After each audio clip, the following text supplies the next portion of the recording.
2, we are talking some serious shit tonight, and honestly, I love where this is going. But, Vinny, you had a question before we had to, separate from part 1 and part 2. What was your question? Do you think if we were to go to war with North Korea, they would bring the draft back? Yes.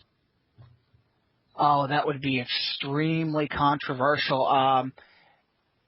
They would bring it. I think this is how it would go. They would try to, because the main reason why people don't want to get involved with the military anymore is not that people aren't patriotic. People are patriotic as ever. The problem is, and this is how I feel, people feel that the military, instead of being the defender of the American people, is now just a tool of the government. And they fill the government's issues, and they go wherever the government wants them to go for their interests, not for the interests of the American people. And I think that's why there's such a problem now. And obviously we're still one of the largest standing armies in the country, in the world, but we're kind of spread thin. We're, like you said earlier in part 1, we're all over the world. And I think what they would first try to do is they would try to push the patriotism button like they did with 9/11. A lot of people right after 9/11, it was easy. Oh, we're under attack, sign me up. But after a while, people were like, why are we in Iraq? Why are we in Afghanistan? If Bin Laden's dead and we're still there. I don't get it. It's not very clear to people. Whereas World War II, Nazis killing people, death camps, easy, let's go. That was more of a righteous cause. In the last 50 years with, Vietnam and Iraq, we're not so sure what our objectives here in life are. If that doesn't work, if the U.S. starts losing, that's when I think they'll resort to the draft. Right, but see, that's the thing, though. See, and you know what? You make a very valid point. It wouldn't be an official draft at first. They would try to convince people and kind of, in a way, manipulate by pushing that patriotic button again and saying, look, we're under attack, we're losing this battle, join up. And then after a certain point, they'd be like, look, we're taking heavy hits, we're instituting the draft again. But the thing is, and I think this is very key in this particular question, is when you have a group of people who are dedicated, especially the way how we are in America, we are dedicated to our own particular agendas. And then we have to follow someone else's agenda, and we can't ever get a straight answer. That's where rebellion begins to breed.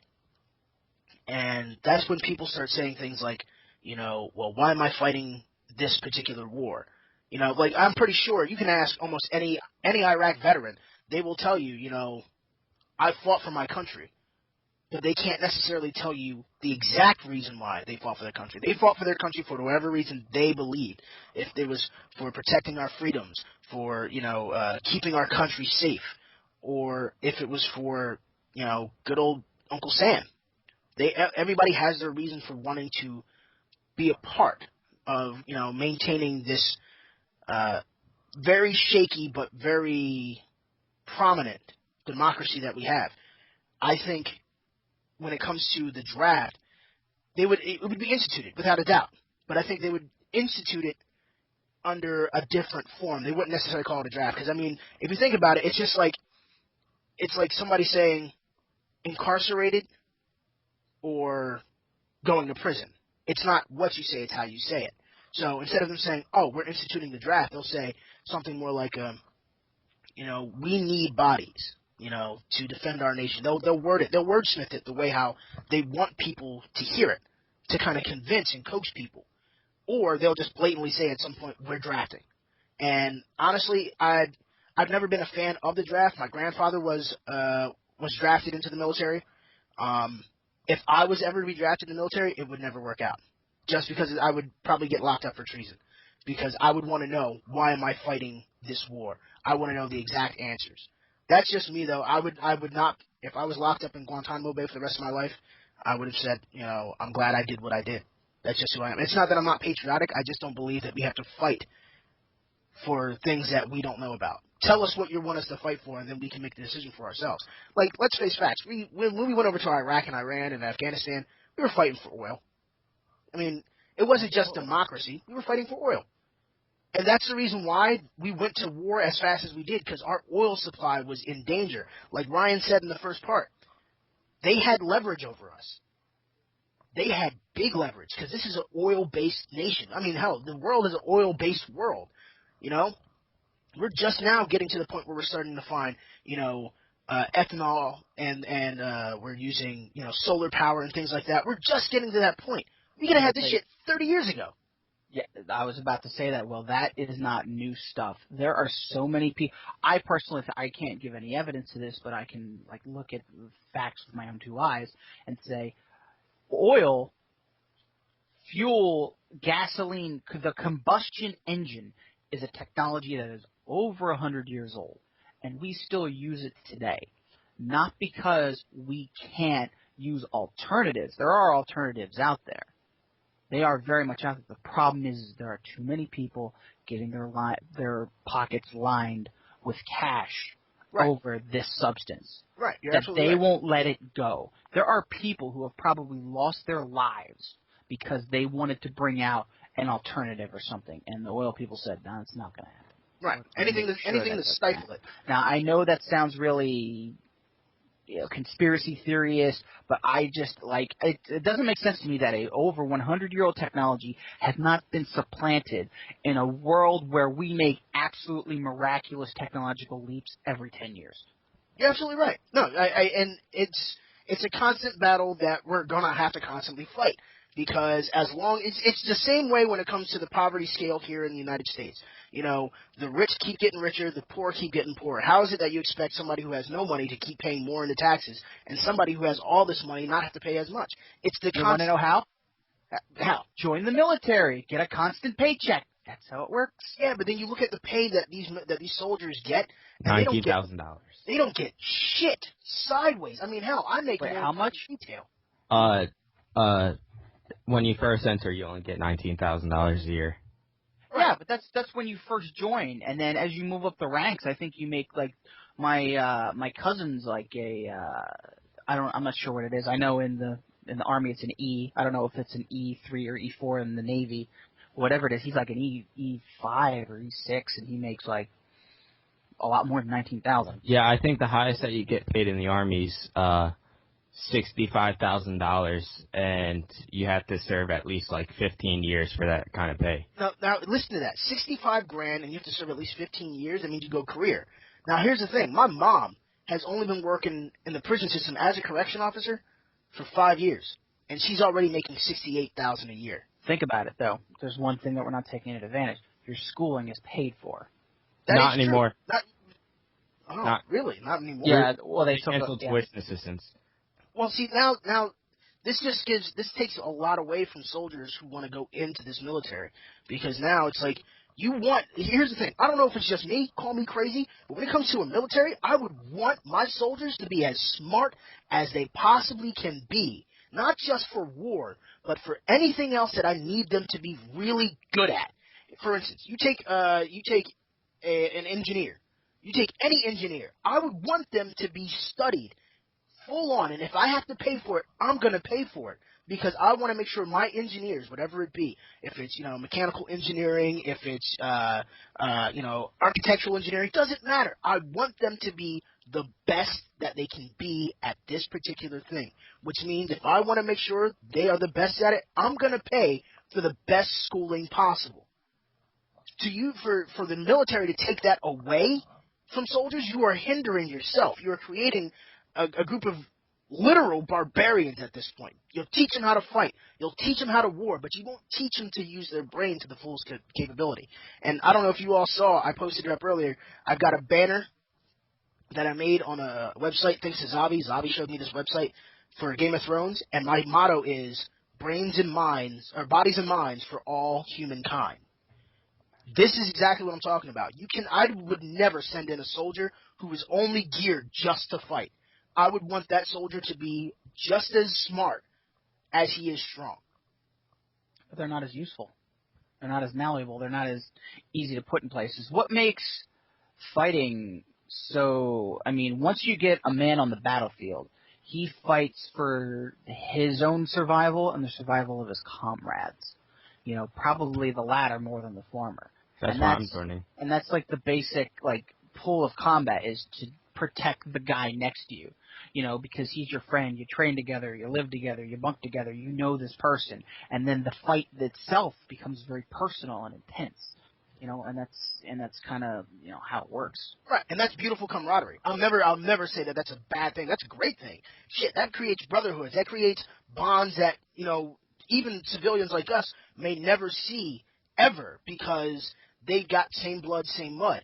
You know, the thing is, it's just, in my opinion, I would want a smart soldier instead of a strong soldier. I would want him to be smarter, as strong. I want him to be as smart and as strong equally. And the reason why is because yes, it's a little bit. It's extraordinarily grandeur. But you take Rambo. You know, this was a Green Beret. Came back home. He took out. Yes, it's you know, it's this grand, you know, spectacle of Hollywood, but still, you had a Green Beret, who used his training, one guy against an entire sheriff's department, and he bested them all. And he didn't even kill them all. He killed some, but he didn't kill them all. He used guerrilla warfare tactics. One guy beat many. This is the power of a smart soldier. He was physically strong, without a doubt. I mean, shit, look at Stallone. He's 64 years old, and he's jacked than all of us combined. Like, the man is in fucking amazing shape. But he was a smart soldier. Broken, but still smart. You know, he was trained for his particular skills, and because he was trained so well, and he adapted so well and learned it, it made him that much more dangerous. Where if you have to get an entire, you know, sheriff's department to try to take down one guy, you know you've got a fight on your hands. That just goes to show you exactly how dangerous a smart soldier can be. I mean, if I put a gun in anybody's hand, as soon as they run out of ammo because they didn't realize that they're, you know, shooting ammunition off like they're eating Pez, it's, you know, that person's going to get theirs real quick. But a smart soldier going to war knows, I've got 3 magazines. I've got, you know, X amount of supplies to go with me. I've got an 80-pound ruck on my back. I got to make sure I can find a spot where I can drop off this 80-pound ruck and take a smaller ruck, go into the fight, and come back and never be found. That's those why things, they're trained like on combat and warfare and things like that. They're not like, all right, son, here's a gun, run around the block. Right. You're a private. Here, go out there. I mean, they're trained. They're trained for it, but not everybody is adaptable to war as other people are. If you look at it, look at a Marine. These are the 24-hour a day, 365 a year body bags. You can call them body bags, but they really are. They're the first response team. Not anymore. Why not? It's fact that the Marines haven't entered a country first since Korea. Okay. But they're the only ones that get the direct call from the president says you got to go to war. Yeah, but that's stupid because they don't matter. They don't do anything. Look, what is the Marine go that far. motto? I know you're Diddle, biased. diddle, I up wouldn't the go middle. that far. But look at the Marine motto. Hey, diddle, diddle, straight up the middle. That's what it is. But that's the thing. They need the assault troops to go in first. Yes, they are cannon fodder, which is unfortunate. But Marines are trained to die. They are trained to accept that it probably depends on the operation.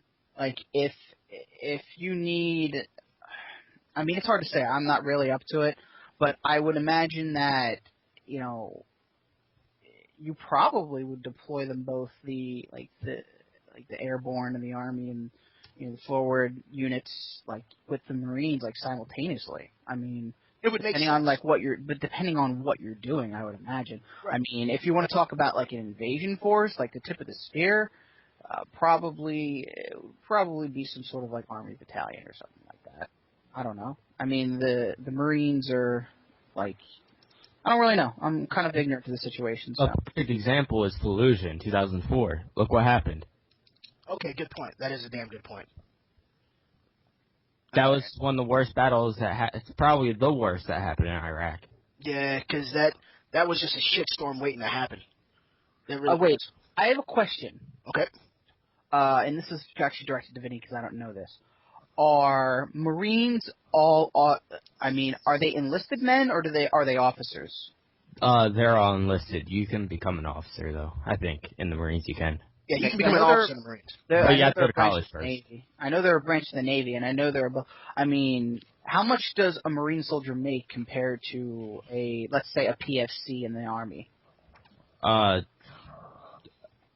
It all depends on rank. Well, let's say you are okay, entry-level Marine, entry-level Army. Who gets Same price. 19K. Yeah. It's the same. Are you sure? I wouldn't be surprised if it wasn't. I wouldn't be surprised if an Army man was cheaper. That's why you throw him out there first. Hold on. Just how I'm thinking about it. Well, Vinny, you go ahead and look that up.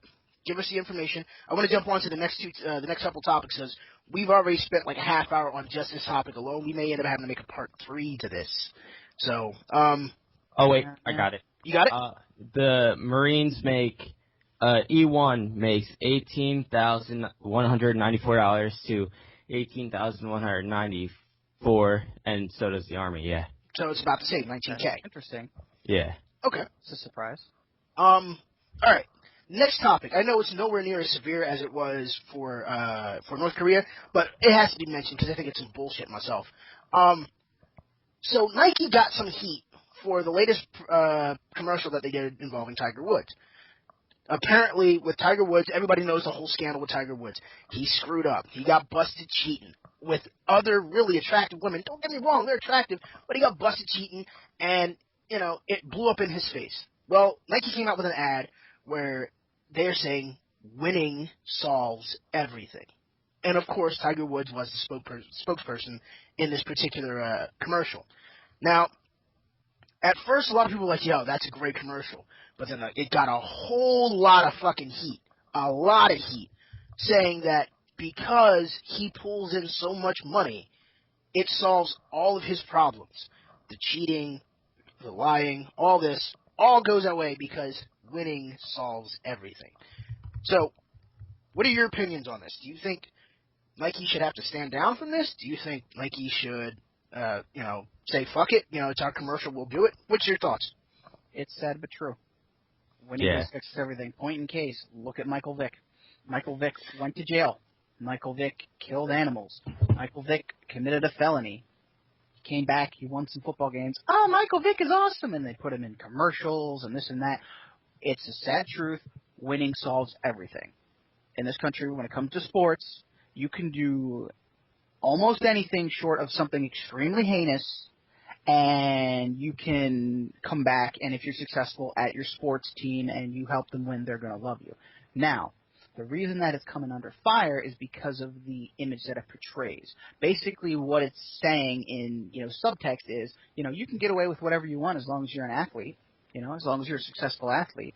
And, it kind of paints it, negatively. But unfortunately, with the mindset of this country and as much emphasis and as much import that we place on winning and on our sports teams, that's the case. You can do just about anything short of like if a guy came out and said he was a child molester, like that would be that. Like that you're done if you do something like that.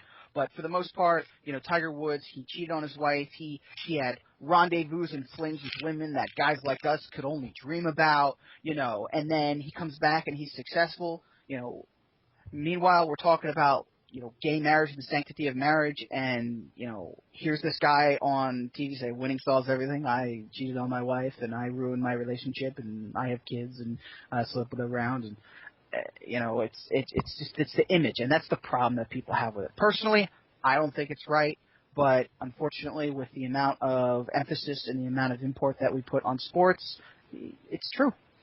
Vinny, your thoughts? I hate to say it, but it is true. Ryan said it perfectly, especially in this country.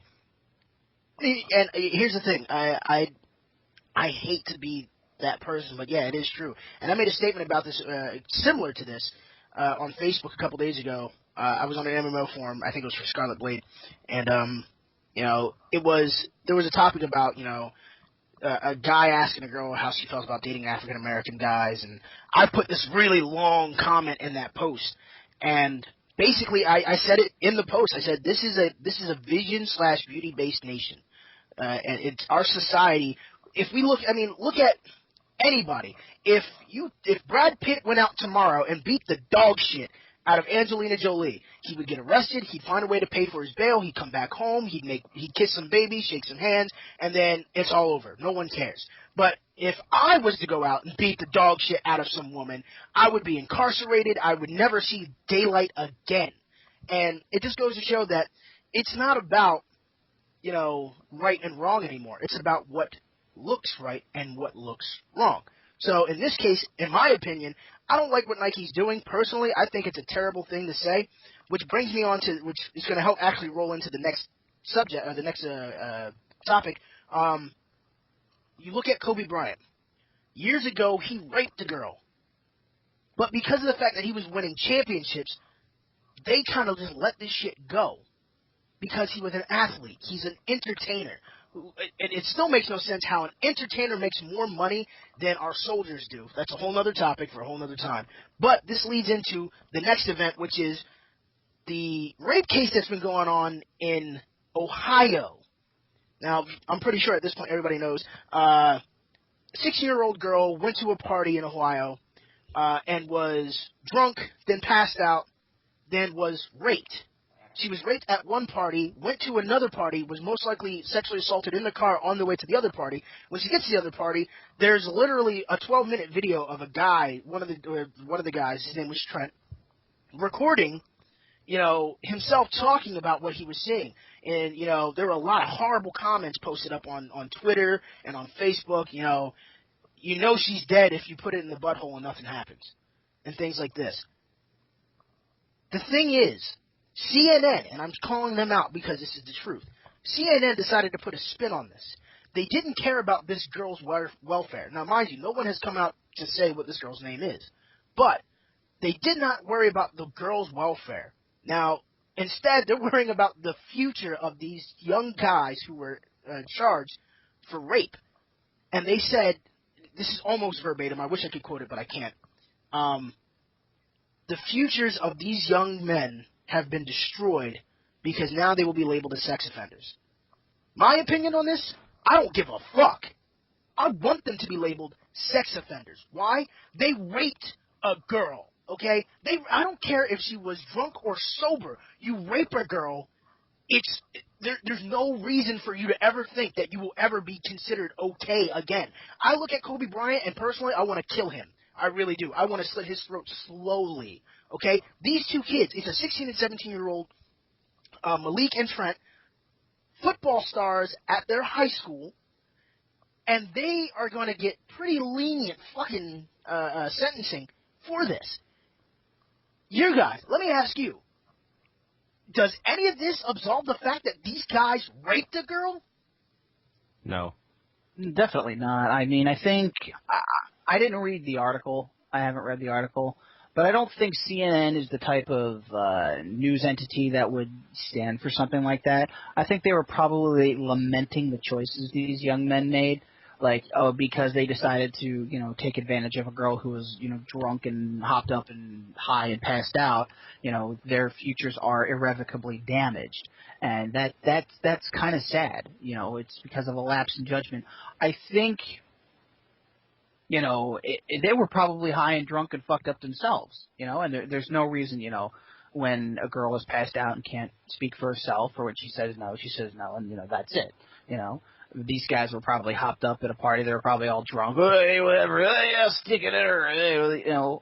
And it was more stupid than it was malicious from the sound of it. I mean, we're not talking it was like, an SVU case where, they find a dead body the next morning. It sounded like it was a couple of stupid college kids like, hey, check this out. She's passed out. I'm going to stick it in her. Doing stupid shit that was just fucked up. But wait, this is where it gets better. See, they acknowledge this, that the girl's boyfriend had just recently had a breakup with her. She broke up with him. And he put it on Twitter that, or he put it in somewhere. He put a Twitter comment later on, but he put it somewhere where he was like, no one breaks up with me. That whore is going to get what she deserves. Then this shit happens. And then he goes on Twitter and he says, it's a shame what happens to whores when they, when they do dumb shit. Now, here's the thing. This could have been possibly premeditated. Now, if you think of it like that, does this change that thought of it's no longer lamenting what they did. It could potentially be malicious instead of just a really stupid decision? I mean, possibly. I mean, I don't know. There's no evidence to support that. I don't know a lot about the case. I'm just kind of trying to get the mindset of the article that was written. Mm-hmm. But, at the same time, I'll just come out and say it. When you're a teenager, you're fucking stupid. And the reason that you're stupid is because you have no true sense of the weight of things. You're worried about, what are the kids in third period English going to think about me? You're worried about what Tommy thinks of me. Oh, my God, this and that. There's peer pressure. You don't have a sense of what's really important as a teenager. And that's probably unfair to say. Most teenagers don't. And these teenagers were all like putting on Twitter. They're about getting their F on. And unfortunately, a high school mentality, a lot of people don't grow out of that to some extent. And, they were just like, because they don't have any scope of reality and they are only in their own little world, they don't realize the long-term effects of the shit that they do. Now that's not to sit here and say that they didn't know that rape was wrong. But for some reason, because in their head, because this was all some sort of like, Shakespearean drama that high school is, they're like, oh, I'm going to do this because I'm going to be cool and this and that. They weren't thinking about the ramifications of the rape. They were thinking about their popularity and what other people were thinking. Kids are stupid like that. So they're all stupid. I hope that they're labeled sex offenders for the rest of their life and that, they get punished. Benny, what are your thoughts? They deserve what they got coming to them. Okay. I mean, maybe, like, again, maybe I'm crazy about this. But here's the thing, like, it to me, no matter how it's cut, how it's sliced, it's always going to be, these kids are 16 years old. Here's something else that drives me nuts. Where the fuck are the parents in this situation? How is it that two parties are going down, this girl gets dragged from one party to another, is raped at one party, raped at the other? Where's the parents to say, hey, we should be watching our kids?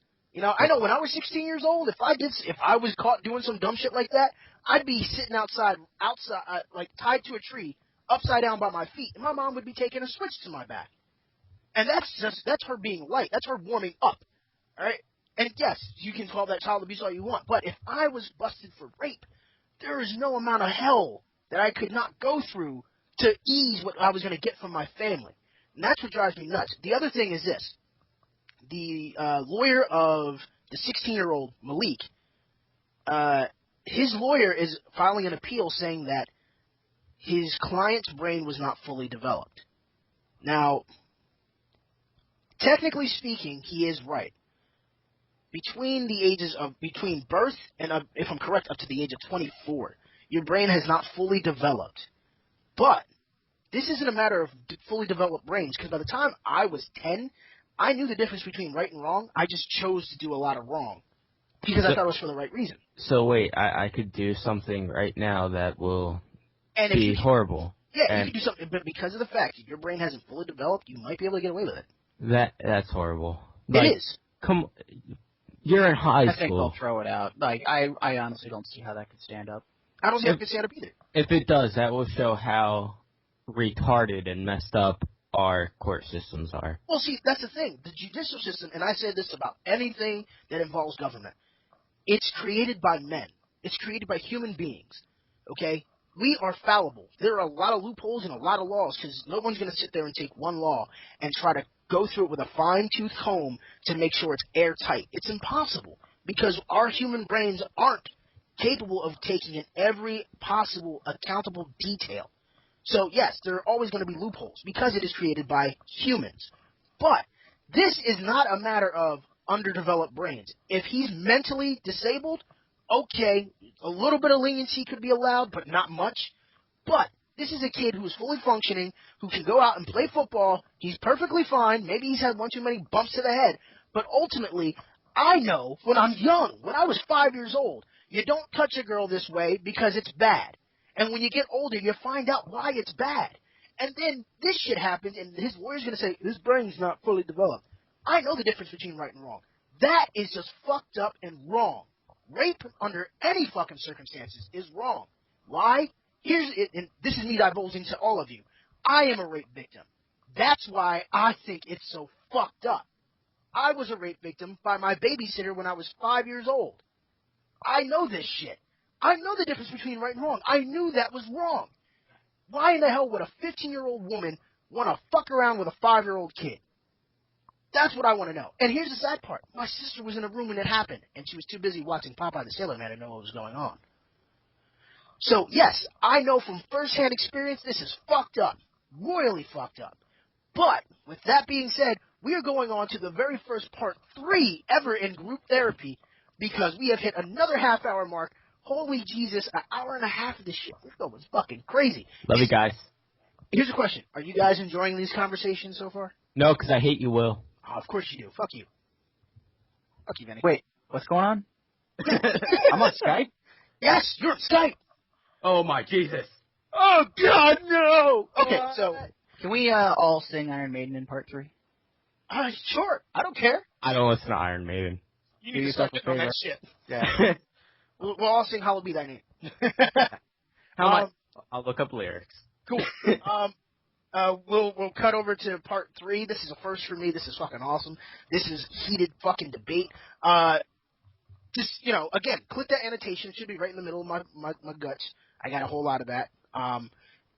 Of course, leave a comment, hit like, hit subscribe. If you really like this set of videos, by all means, fucking favorite it. Share it ultimately. Let people know that you're in on this. We're going to take a quick break and come back and, get to that third part because we got to finish this shit up and make it fucking stand.